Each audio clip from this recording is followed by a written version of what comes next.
Hey everyone, and welcome back to another Tribe tutorial. Today we're going to be talking about safety systems. This is probably one of the most important things that you're going to learn in your kitesurfing course, and hopefully this video will work as a very good review for you to look back and remember those key things that you need to look at. Let's get to the beach and I'll show you what you need to know.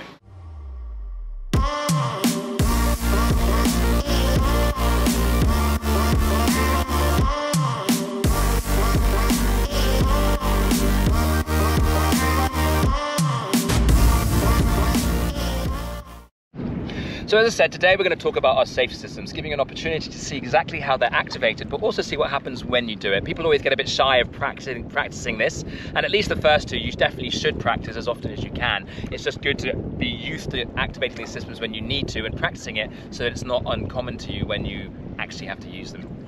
So the first safety system that we have available to us is very, very simply letting go of the bar. And if I let go of the bar, well, you can see nothing really happens too drastic. All that happens is the kite starts to flutter out the sky and fall down in the water.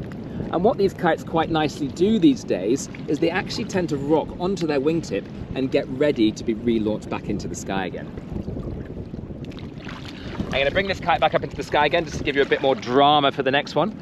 So if I let go of my bar and the kite is still pulling me in the sky, or actually probably the most common scenario where you would need to use your second safety system, that's this chicken loop release mechanism, is if you wrap your kite around somebody else's. The rules there is both of you should be activating your safety release systems. I'm going to take a nice firm grip with two hands, and as we know already, we push the bar away from us. And this one's a little bit more dramatic. The kite does fall directly out the sky and into the water straight downwind of me. As you can see, this was a lot quicker and a lot more aggressive. The kite did just plummet straight out of the sky, and the kite's completely dead. And the reason for that is, you can see if you look along this line here, you might be able to catch it in the light here, you can see I'm only connected by one line to the kite, and you can see here in the video how the kite's sitting with its wingtip pointing towards me now. This is really as far as most people will ever go. I really can't recall the last time it was that I ever had to go as far as releasing my kite completely. But if for whatever reason I ditch my kite like so and the kite's still pulling me out of control, let's think about a really bad worst case scenario. You see there's a boat behind us here. If a boat was to go through the lines and I was now being dragged by a boat, I want to be able to get rid of this kite altogether. And so simply what I do here is I take my release mechanism in my harness and I push that away and I get rid of my kite.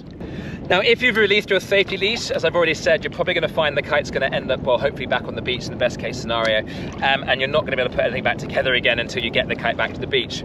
So I'll just quickly show you how to put this one back together in the water here now, just for demonstration's sake. This just goes through the side of this loop on my harness here.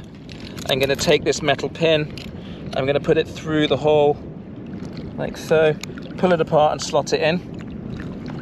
Really important with these leashes, they're connected to the front of your harness, so they're easy to reach. In days gone by, you will have seen a lot of people wearing their safety leash connected to the back of their harness, and unfortunately this doesn't give you the level of safety that's required, particularly of a beginner, so that you can reach the safety release system quickly. So do remember to make sure this harness is, this safety release is connected to the front of your harness. If you release your chicken loop release, it is possible to put this all back together again in the water. I'm just going to hand over hand work myself back to the bar here and get myself back to the chicken loop. And as I get to the chicken loop, I'm just going to secure that line along the chicken loop so it doesn't slide through the system here. And this is a great system that Slingshot have come up with here. It's just a quick seatbelt system where you push the chicken loop back inside the release mechanism and it locks in place there. And then I'm going to hook my chicken loop back into the harness, chicken finger into the spreader bar, and I'm just going to let this line slide slowly through the bar or through the chicken loop system so the lines start becoming the same length again. You don't want to let it whiz through like that, because that's where you get burns on your fingers, so nice and slowly feed it through like so. And as that's gone through, all lines become the same length again.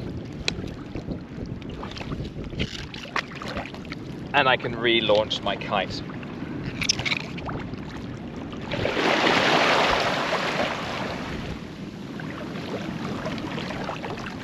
So there you have it. You've got your three main safety systems, and you can see how they work and what actually happens when you activate them. The key thing at this point is remember not to panic. Don't just start pulling everything. You've got to do it in that order. You have to let go of the bar first, release the chicken loop, and then worst case scenario, release the leash.